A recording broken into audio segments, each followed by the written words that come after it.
बिस्मिल्लाहिर्रहमानिर्रहीम। अस्सलाम वालेकुम students, my self Qasim Ali, lecturer of physics. बेटा हमने अपनी फर्स्ट ईयर फिज़िक्स का चैप्टर नंबर 6 जिसका नाम था फ्लूइड डायनामिक्स, इसका स्टार्ट लिया हुआ था। ठीक है, तो इसको स्टडी करते हुए अगर हम प्रीवियस टॉपिक की बात करें तो प्रीवियस टॉपिक में हमने जो पढ़ा था वो हमने पढ़ा था उसके अंदर एक फ्लूइड फ्लो के जो आपके पास फ्लूइड होता है वो उसकी फ्लो कैसे करता है या उसकी जो मोशन होती है वो किस तरह से होती है, इस सारे मामले को हमने डिस्कस किया था अपने प्रीवियस लेक्चर में या अपनी प्रीवियस वीडियो के अंदर। ठीक है, अभी जो हम इस वाली वीडियो के अंदर जो टॉपिक हम स्टडी करने जा रहे हैं, ठीक है, उस टॉपिक का नाम है इक्वेशन ऑफ कंटिन्यूटी और ये एक इंपॉर्टेंट टॉपिक है। ठीक है, इसको आपने लाइटली नहीं लेना, ये बाज़ पेपर में इस तरह के सवाल आ भी जाते हैं, तो आपने इसको सही तरह से समझना है और अच्छी तरह से तैयार करना है। ठीक हो गया बच्चा? ठीक हो गया बच्चों? तो अब चलते हैं हम अपने इस टॉपिक की तरफ। सबसे पहले मैं लिखूंगा इसकी डेफिनेशन और डेफिनेशन लिखने के बाद, ठीक है, फिर इसके ऊपर मैं डिस्कशन करूंगा। तो डेफिनेशन अगर हम लिखें तो कहते हैं डेफिनेशन कहते हैं फॉर एन आइडियल फ्लूइड। ठीक है, फॉर एन आइडियल फ्लूइड के आइडियल फ्लूइड से पढ़ने से पहले थोड़ा सा हम इसके ऊपर भी रोशनी डाल लें कि हमारे पास एक स्टूडेंट फ्लो होता है आइडियल फ्लूइड। ठीक है, एक आइडियल फ्लूइड हमारे पास आता है, उसको हम क्या कहते हैं? कहते हैं आइडियल फ्लूइड जो क्या होता है वो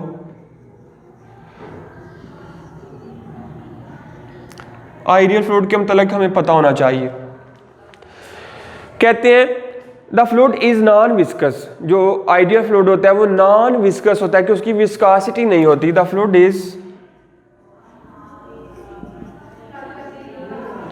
इज नॉन विस्कस। ठीक है, जो फ्लूइड होता है वो नॉन विस्कस होता है। दूसरे नंबर पर the fluid is incompressible. The fluid is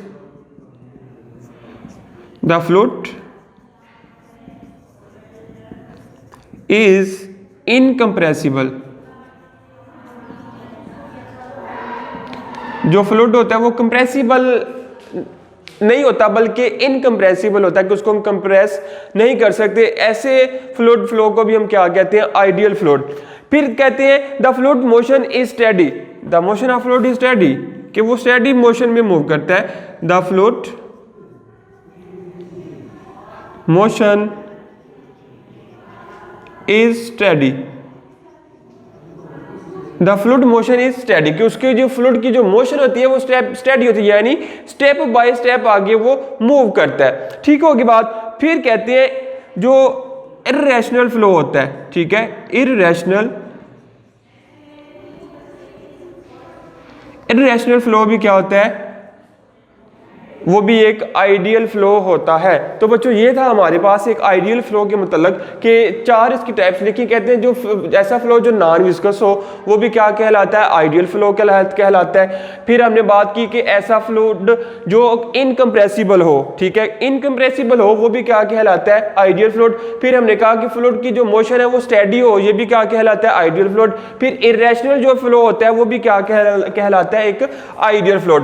तो ये हमने आइडियल फ्लूइड के मुताबिक इंफॉर्मेशन ले ली। अब हम आते हैं अपने टॉपिक इक्वेशन ऑफ कंटिन्यूटी के अंदर भी हमने जिक्र किया था आइडियल फ्लूइड के बारे में। तो इस वजह से हमें आइडियल फ्लूइड के मुताबिक इंफॉर्मेशन होना पहले से होना जरूरी था। तो मैंने आपको क्या किया कि इसके मुताबिक आपको बता दिया। अब अगर हम बात करते हैं अपनी डेफिनेशन जो कि थी हमारे पास इक्वेशन ऑफ कंटिन्यूटी की, इसकी तरफ देखिए तो कहते हैं अकॉर्डिंग टू डेफिनेशन, कहते हैं an ideal fluid N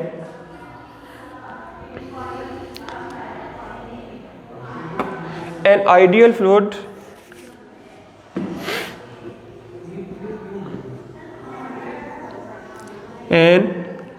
fluid ठीक है, an ideal fluid in an ideal fluid, in भी आएगा, in an ideal fluid the product of in an ideal fluid the product of cross sectional area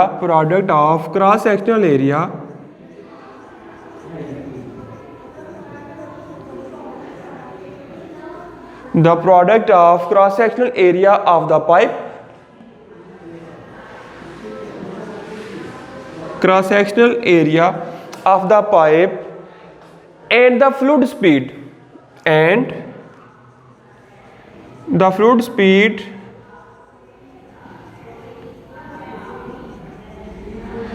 and the fluid speed at any point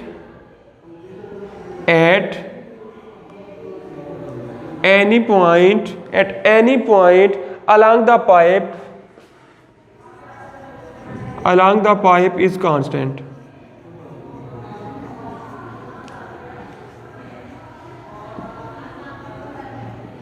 ठीक होगी बात। क्या कह रहे हैं, कहते हैं एन आइडियल फ्लूइड, कि आइडियल फ्लूइड क्या होता है उसके मतलब हमने 4 स्टेप्स में उसका तज़किरा कर लिया, उसका जिक्र हमने देख लिया क्या होता है आइडियल फ्लूइड।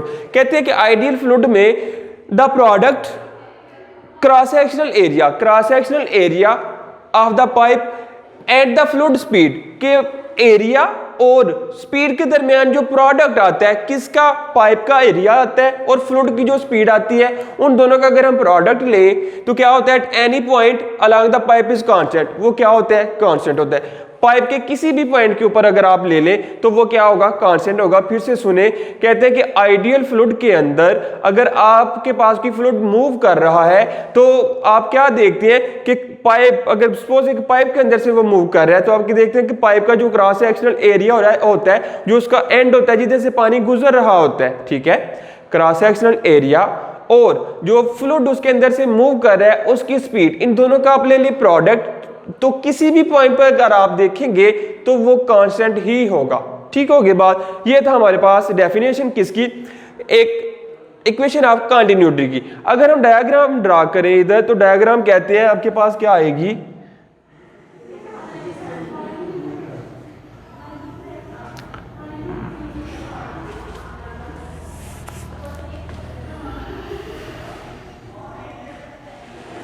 ये आपके पास डायग्राम है सपोज, ठीक है। डायग्राम ये इसका इधर से क्रॉस सेक्शनल एरिया, ये इसका इधर से क्रॉस सेक्शनल एरिया, ठीक है। इधर से आपके पास ये जो डिस्टेंस आ रहा है इसको डेल x2 कह लिया हमने, चूंकि ऊपर वाला पोर्शन था। इधर वेलोसिटी v2, इधर एरिया a2, इधर एरिया a1, ये डिस्टेंस डेल x1, ये वेलोसिटी v1 या vi, ठीक है। v1 वेलोसिटी हमने क्या ली। तो स्टूडेंट ये थी हमारे पास डायग्राम कि क्या हो रहा है कि आपके पास इधर से फ्लूइड जो है वो मूव करता हुआ यानी कि लोअर एंड से अपर एंड की तरफ जा रहा है, ठीक है। तो लोअर एंड पर देखिए, अगर लोअर एंड का जो क्रॉस सेक्शनल एरिया है उसका हमने क्या लिया a1, उसकी जो वेलोसिटी थी फ्लूइड की उसको हमने क्या लिया v1, और उसके बाद अगर हम देखें आपके पास जो डिस्टेंस ट्रेवल हुआ था, सपोज एक पैच का हमने डिस्टेंस लिया डेल x, उसको हमने क्या लिया 1, डेल x1। फिर एट द अपर एंड उधर देखें जो वेलोसिटी आ रही थी उसको हमने क्या लिया v2, जो क्रॉस सेक्शनल एरिया था उसको हमने क्या लिया a2, और जो आपके पास डिस्टेंस कवर हुआ था एक छोटे से पैच का उसको हमने क्या लिया डेल x2। अब देखें इधर इस सारे केस में ये चीजें क्या है हमारे पास, एक तो अगर हम पहले बात करते हैं लोअर एंड की, तो लोअर एंड में हमारे पास जो आ रहा है v1 है, स्पीड ऑफ फ्लूइड, एरिया क्या है, cross sectional area of pipe, distance क्या है, डिस्टेंस कवर्ड बाय फ्लूइड, ठीक है, विद टाइम डेल टी के अंदर उसने जो डिस्टेंस कवर किया था वो क्या था डेल x1, ठीक है। डेल टी में उसने जो डेल टी टाइम के अंदर उसने जो डिस्टेंस कवर किया था वो था डेल x1। टोटल डिस्टेंस की बात नहीं कर रहे बल्कि एक छोटे से डिस्टेंस की पैच के अंदर बात कर रहे हैं, इस वजह से हमने साथ डेल लगा लिया। और जो जिस टाइम के अंदर, टोटल टाइम के अंदर नहीं, टाइम के एक छोटे से हिस्से के अंदर उसने जो डिस्टेंस ट्रेवल किया था, इसलिए हमने टाइम को किससे रिप्रेजेंट कर लिया, डेल टी के साथ, ठीक है। ये जो आपके पास डेल x आ रहा है अकॉर्डिंग टू किसके आ रहा है, डेल टी के, ये भी किसके अकॉर्डिंग आ रहा है, डेल टी के, ठीक है। डेल टी में जितना उसने डिस्टेंस ट्रेवल किया था उसको हमने कह लिया कि वो क्या आपके पास आ गया, वो आ गया आपके पास डेल x1 और डेल टी, ठीक हो गया। डेल टी दोनों के लिए सेम होगा, क्योंकि टाइम का 1 भी नहीं कहेंगे 2 भी नहीं कहेंगे, टाइम को, टाइम दोनों के लिए सेम होगा। फिर बच्चों कि अगर इधर से जो फ्लूइड इसके अंदर मूव कर रहा है, ठीक है, उधर से जो फ्लूइड का जो मैस आएगा इसको हमने m1 कह लिया और इसको हमने कह लिया m2, ठीक होगी बात। कि जब पॉइंट या लोअर एंड से जब फ्लूइड गुजरना स्टार्ट करता है, उधर से आपके पास जो फ्लूइड का मैस आता है वो m1 आता है, और उधर से जो फ्लूइड का मैस एरिया 2 के ऊपर आता है उसको हमने कह लिया कि वो A2 है हमारे पास। तो स्टूडेंट्स ये थी हमारे पास सारी की सारी डायग्राम और डायग्राम की डिस्कशन, ठीक है, जो कि एक एंड और दूसरे एंड के लिए बिल्कुल सेम है, ठीक है। बस क्या फर्क आ रहा है, इधर हमने लोअर एंड के लिए सबको 1 के साथ रिप्रेजेंट किया है और अपर एंड के लिए हमने सबको 2 के साथ रिप्रेजेंट किया है। अब अगर इसको फर्दर हम लेकर चले अपनी मैथमेटिकल कैलकुलेशंस के अंदर, तो स्टूडेंट्स आपने क्या करना है, कहते हैं del m1 is equal to ρ1 और v1, ठीक है। अगर हम बात करें मैथमेटिकल एक्सप्लेनेशन की, कहते हैं del m1 is equal to ρ1 और साथ आ जाता है v1। ये क्या हमारे पास आ रहा है बच्चों, ये हमारे पास आ रहा है हमने अकॉर्डिंग टू डेनिस्टी, ठीक है। डेनिस्टी के फार्मूले में हमने क्या देखा था कि आपके पास जो डेनिस्टी का फार्मूला था वो था ρ is equal to mass over volume m over v के। उधर से हमने क्या किया, मैस का फार्मूला ड्राइव किया, तो मैस का फार्मूला हमारे पास बना था m is equal to ρ v। लेकिन अब हम बात करें एट लोअर एंड, ठीक है, इधर मैं साथ मेंशन भी कर देता हूं, एट लोअर एंड कि जो आपके पास लोअर एंड आ रहा है उसके ऊपर जो मैस आएगा m1 आएगा, जो डेंसिटी आएगी ρ1 आएगी, जो वॉल्यूम है वो v1 आएगा, ठीक होगी बात। अब बच्चों आपने क्या करना है कि आपके पास जो वॉल्यूम होता है, ठीक है, वो किसके बराबर होता है, एरिया इंटू डिस्टेंस, ठीक है। आप वैल्यूज पुट कर दें, del m1 as it is equal to ρ1 भी एज इट इज, और साथ आपके पास जो आपके पास v1 आ रहा है वो बराबर आएगा a1, साथ आ रहा था डिस्टेंस डेल x1, ठीक होगी बात। ये हमारे पास अब इस इधर से हमने क्या किया, v की वैल्यू इधर पुट की, कैसे, चूंकि हमें पता है v is equal to a del x। अब 1 1 हमने पहले लोअर एंड की बात करें तो सबके साथ आ जाएगा 1 और 1, ठीक होगी बात। फिर बच्चों आपको पता है कि हमारे पास जो डेल x होता है यानी डिस्टेंस, अकॉर्डिंग टू हम फार्मूला देखें डिस्टेंस का, वो बराबर था s is equal to v और t, s is equal to vt। तो आपने क्या करना है, अभी s की जगह हमारे पास हमने डिस्टेंस को रिप्रेजेंट किया है x के साथ, तो क्या होगा आपके पास del x is equal to होगा del x is equal to, ठीक है, किसके बराबर होता है, s is equal to v, यानी कि v आ गया, v1 1 की बात कर रहे थे तो 1 आ गया। फिर डिस्टेंस जो ट्रेवल हो रहा है, ठीक है, डिस्टेंस ट्रेवल हो रहा था डेल के छोटे से पेज का लिया था, ठीक है, तो किसके अंदर हो रहा था, डेल t के अंदर, तो आपके पास आ जाएगा v1 डेल t। अब आपने डेल x की जगह इसकी जगह ये वैल्यू पुट कर देनी है, आपके पास जो फार्मूला बनेगा del m1 is equal to ρ a1, साथ आ जाएगा v1 और डेल t। ये आपके पास फार्मूला आ गया for the mass of lower and, कि लोअर एंड के ऊपर आपके पास जो मैस था, जो आपके पास फ्लूइड था, उसके मतलब ये मैस का फार्मूला आपने ड्राइव किया, वो आया del m1 is equal to ρ1 a1 v1 into del t। Del t मैंने आपको पहले भी बताया था कि अपर एंड के लिए भी और लोअर एंड के लिए भी सेम ही होगा, इसको आपने 1 2 से रिप्रेजेंट नहीं करना। तो ये था हमारे पास फॉर लोअर एंड, ठीक है। जब हम बात करते हैं फॉर अपर एंड के, अपर एंड के लिए जब हम बात करेंगे वो क्या आता है हमारे पास, ठीक है, एट अपर एंड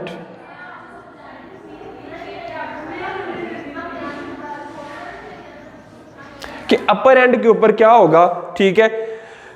इधर से हमने बात की, जब हमने बात की कि जो एरिया लिया पाइप का वो आया A2, ठीक है, area of pipe A2, velocity of the fluid वो आई हमारे पास v2, फिर डिस्टेंस जो ट्रेवल हुआ था फ्लूइड के जरिए उसको हमने रिप्रेजेंट किया डेल x2 के अंदर within del t time. फिर जो मैस इसका आ रहा था वो मैस हमारे पास आ गया m2। तो स्टूडेंट्स ये था हमारे पास सारा v2 एरिया, अपर एरिया के लिए, अपर एंड के लिए जो सारा हमारे पास मटेरियल था वो सारा हमारे पास ये आ गया।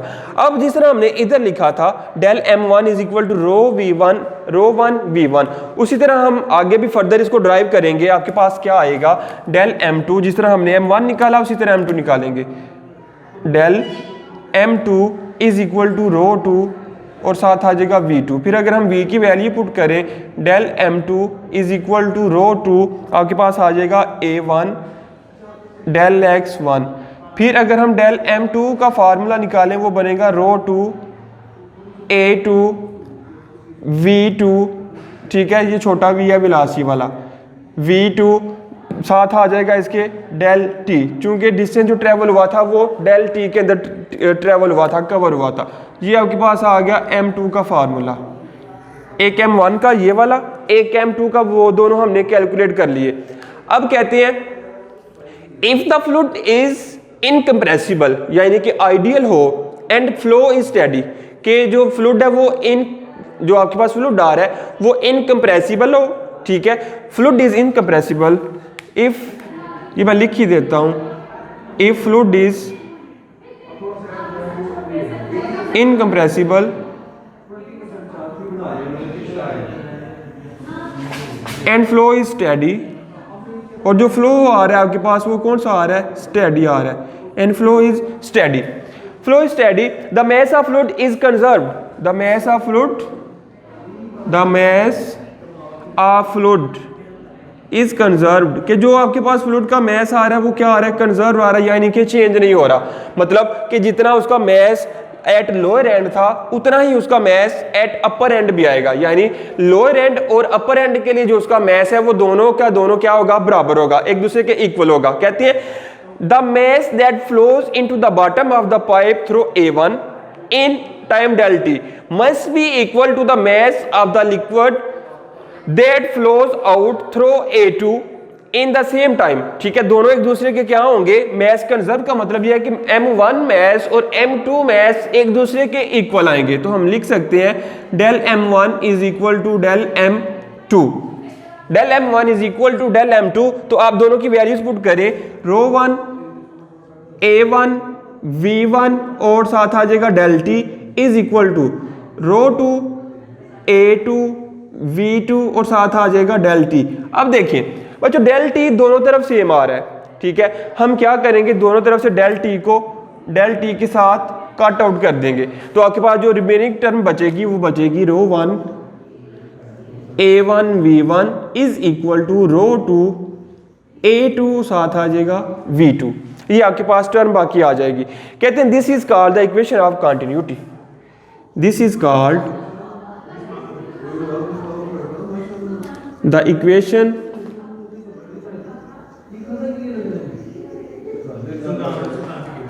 Continuity, this is called the equation of continuity. और ये हमारे पास जो इक्वेशन आई है ये वाली, इसको हम कहते हैं इक्वेशन ऑफ कंटिन्यूटी, ठीक है। ये वाली जो इक्वेशन थी इसको भी हम इक्वेशन ऑफ कंटिन्यूटी ही कह सकते हैं, चूंकि इसके अंदर भी जो मैस है वो कंजर्व है। सिर्फ क्या आ रहा है कि डेल टी दोनों में सेम था। आप कि कई बाजुकात इसकी वैल्यू की जगह ये भी लिखनी पड़ सकती है, आपने दोनों वैल्यूज को याद रखना है कि ये दोनों वैल्यूज हैं वो कौन सी है, इक्वेशन ऑफ कंटिन्यूटी ही है। कहते हैं since the fluid is incompressible so the density is constant. कहते हैं कि जो फ्लूइड है वो क्या था आपके पास, compressible. Fluid is since fluid is incompressible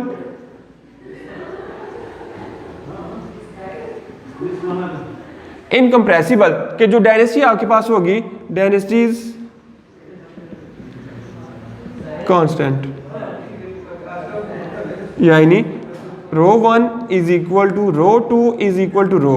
आपके पास जो रो 1 रो 2 बराबर आ जाएगा रो के आगे, आप क्या लिखेंगे, rho A1 V1 is equal to rho A2 V2। ठीक है, इधर से क्या किया आपने, रो 1 की जगह भी रो पुट कर दिया, रो 2 की जगह भी रो पुट कर दिया, तो आपके पास फार्मूला आ जाएगा ये। अब देखें दोनों तरफ फिर से रो आ रहा है, तो रो के साथ कैंसल आउट हो जाएगा, तो आपके पास फार्मूला बनेगा A1 V1 is equal to A2 V2, यानी आपके पास जो प्रोडक्ट आ रहा था A और B का area into speed of the fluid according to definition किसके बराबर था, वो कांस्टेंट के बराबर था। तो ये हमने प्रूव कर लिया। ठीक है, फिर कहते हैं the product is called flow rate, this product is called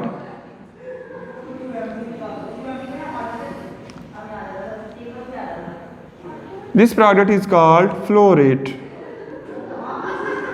ठीक है स्टूडेंट, आपके पास ये जो प्रोडक्ट आ रहा था A V is equal to constant, तो ये हमने प्रूव करना था बाय डेफिनेशन। डेफिनेशन क्या थी? The ideal flow, the product cross sectional area, area का प्रोडक्ट किसके साथ? Of the pipe and the fluid speed, उस स्पीड के साथ, फ्लूइड की स्पीड के साथ जो प्रोडक्ट आ रहा था at any point at the pipe is constant. तो हमने क्या प्रूव किया कि आपके पास जो प्रोडक्ट आ रहा है डेल वी का किसके साथ? एरिया यानी v का जो फ्लूइड की जो वेलोसिटी थी उसका जो प्रोडक्ट आ रहा है एरिया के साथ वो किसके बराबर आ रहा है? कांस्टेंट के बराबर आ रहा है। तो बच्चों यही था हमारे पास इक्वेशन ऑफ कंटिन्यूटी। मुझे उम्मीद है कि आपको समझ आ गई होगी इसकी। ठीक है, ये इंपॉर्टेंट टॉपिक मैंने पहले भी बताया था कि according to paper point of view, ये पेपर में अक्सर पूछा जा सकता है आपसे कि derive the equation of continuity as a long question. आपने इसको अच्छी तरह से प्रिपेयर करना है। तो किसी किस्म की इसमें मुश्किल नहीं है। डेफिनेशन लिखी, फिर पाइप वाली एग्जांपल हमने कंसीडर की, फिर इसका पहले लोअर एंड लिया, उसको एक्सप्लेन करके हमने लोअर एंड का मैथ निकाला, फिर अपर एंड सेम मेथड के साथ अपर एंड को लिया, उसका मैथ निकाला। ठीक है, फिर हमने कहा कि जो आपके पास है, आपके पास जो फ्लूइड था वो इनकम्प्रेसिबल था और जो फ्लो था वो स्टेडी था। तो आपके पास जो मैथ है वो कंजर्व रहेगा, यानी चेंज नहीं होगा। जितना m1 जितना आपके पास लोअर एंड पर था उतना ही अपर एंड पर, यानी m1 बराबर होगा m2 के। तो आपने वैल्यूज को पुट करते हुए, कटिंग करते हुए ये निकाल लिया।